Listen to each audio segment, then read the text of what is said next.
بھارت میں 8 پولیس اہلکاروں کا قاتل وکاس دوبے پولیس حراست میں ہلاک۔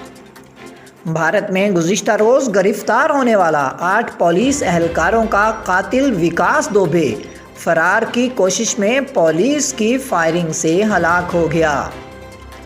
بھارتی میڈیا رپورٹس کے مطابق پولیس کا کہنا ہے کہ گزشتہ روز وکاس دوبے کو مدھیہ پردیش کے ایک مندر سے گرفتار کیا گیا تھا۔ اسے پولیس حراست میں براستہ سڑک کانپور سے جھانسی لایا جا رہا تھا۔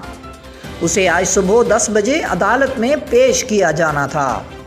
پولیس کے مطابق وکاس دوبے کو جھانسی لاتے ہوئے برا کے علاقے میں پولیس کی گاڑی الٹ گئی۔ گاڑی الٹتے ہی وکاس دوبے نے فرار ہونے کی کوشش کی۔ اس نے پولیس اہلکار سے پستول چھین کر فائرنگ کی، جس پر پولیس کی ٹیم نے اس پر جوابی فائرنگ کی، جس کے بعد ملزم شدید زخمی ہو گیا اور اسپتال میں دم توڑ گیا۔ چند روز قبل کانپور شہر میں 60 مقدمات میں نامزد اشتہاری ملزم وکاس دوبے کو پکڑنے کے لیے جانے والی پولیس ٹیم پر اندھا دھند فائرنگ کی گئی تھی، جس کے نتیجے میں ایک DSP سمیت 8 پولیس اہلکار ہلاک ہو گئے تھے۔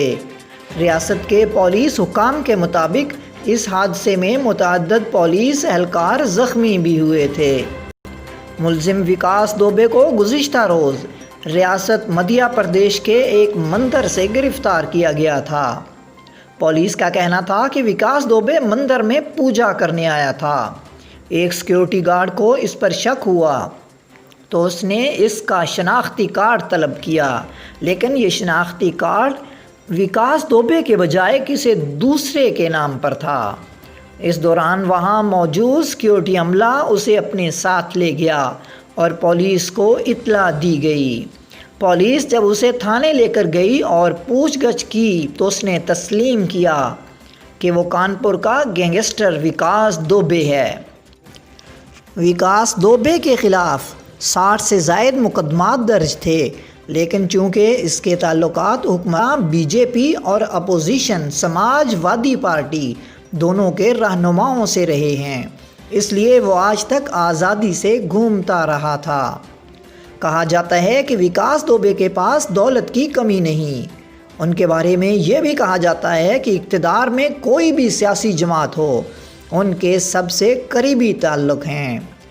Kanpur inspector general of police Mohit Agarwal کا کہنا ہے کہ گزشتہ روز جس کیس میں پولیس وکاس دوبے کو پکڑنے گئی تھی وہ بھی قتل سے متعلق ایک معاملہ تھا اور اس میں وکاس دوبے نامزد تھے۔ بھارتی میڈیا کے مطابق وکاس دوبے آج پولیس حراست میں جوابی فائرنگ میں ہلاک ہو گیا۔